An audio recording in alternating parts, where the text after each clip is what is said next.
Hello বন্ধুরা, তো আপনারা থাম্বনেল দেখে অবশ্যই বুঝতে পেরেছেন আজকে খুবই একটা ইম্পর্ট্যান্ট এবং গুরুত্বপূর্ণ জিনিস নিয়ে আমি কথা বলবো, যেটা আপনাদের মনেও অনেকজনের প্রশ্ন যে কি কি করলে আমাদের ট্রেজার এনএফটি অ্যাকাউন্ট ব্যান হতে পারে বা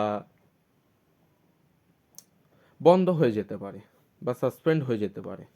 তো অনেকগুলি ভুল আমরা করে থাকি ট্রেজার এনএফটি অ্যাকাউন্টে, যে কারণে আমাদের অ্যাকাউন্ট কিন্তু বন্ধ হয়ে যাওয়ার চান্স থাকে, এবং সেগুলি খুবই সামান্য ভুল যেগুলি আপনি না জানলে আপনার অ্যাকাউন্টও ব্যান হয়ে যাওয়ার পুরোপুরো সম্ভাবনা আছে। তো সেজন্য ভিডিওটি কিন্তু আপনাকে পুরোপুরি মনোযোগ সহকারে আপনাকে কিন্তু ভালোভাবে দেখতে হবে।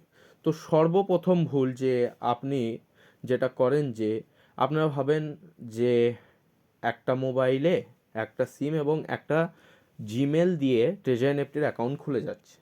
তাহলে এভাবে আমি একটা মোবাইলেই অন্য একটা সিম এবং অন্য একটা জিমেল অ্যাকাউন্ট দিয়ে অন্য একটা অ্যাকাউন্ট খুলব। কারণ সবারই তো লেভেল 2 করার ইচ্ছে আছে, যে বেশি টাকা ইনকামের জন্য লেভেল 2 করব। আমি রেফারেল করতেও পারছি না, কিন্তু এটা করতে চাই। এতে কি অসুবিধা হবে? হ্যাঁ, এতে অসুবিধা হবে। আসলে আপনি একটা মোবাইলে একদম কোনো সময় দুটো অ্যাকাউন্ট খোলার চেষ্টা করবেন না।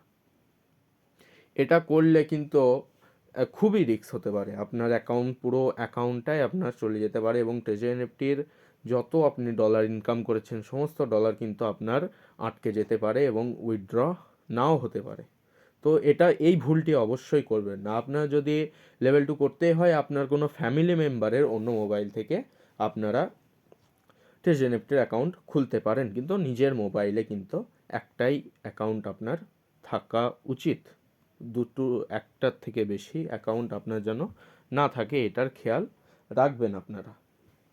তো তারপরে যে সব থেকে বেশি মারাত্মক একটা ভুল করেন, যে আপনার ট্রেজার এনএফটির অ্যাকাউন্টে, যে এটা কিন্তু খুবই বড় ভুল।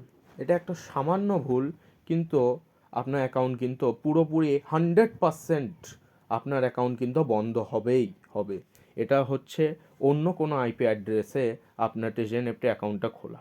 অর্থাৎ কি, আপনি আপনার মোবাইলে আছেন, আপনার মোবাইলের সিমের নেট থেকে আপনি ট্রেজার এনএফটি অ্যাকাউন্ট অন করেন। হয়তো অনেক সময় দেখেন যে আপনার নেট অত স্পিডে আসছে না বা ট্রেজার এনএফটি খুলতে চাচ্ছে না, নেট আপনার স্লো, তখন অন্যজনার আপনি ওয়াইফাই থেকে হটস্পট আপনি কানেক্ট করেন। এটা কিন্তু করবেন না।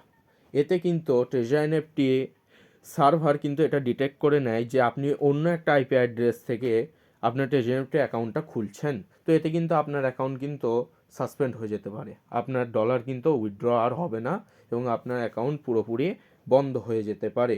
তো এটা খুবই সামান্য একটা ভুল।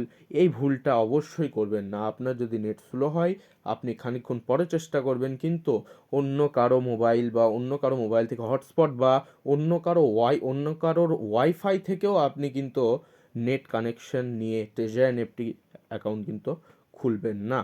এটা খুবই মারাত্মক ভুল। এতে আপনার অ্যাকাউন্ট কিন্তু বন্ধ হয়ে যেতে পারে। তো আশা করছি এই ভুলগুলি আপনি করবেন না এবং সাবধানভাবে থাকবেন, ভালোভাবে থাকবেন, যাতে আপনার ট্রেজার এনএফটি অ্যাকাউন্ট বন্ধ না হয়। আশা করছি ভিডিওটি আপনাদের সাহায্যের জন্য যে বানিয়েছে এই ভিডিওটা, আপনাদের ভালো লাগবে। ধন্যবাদ।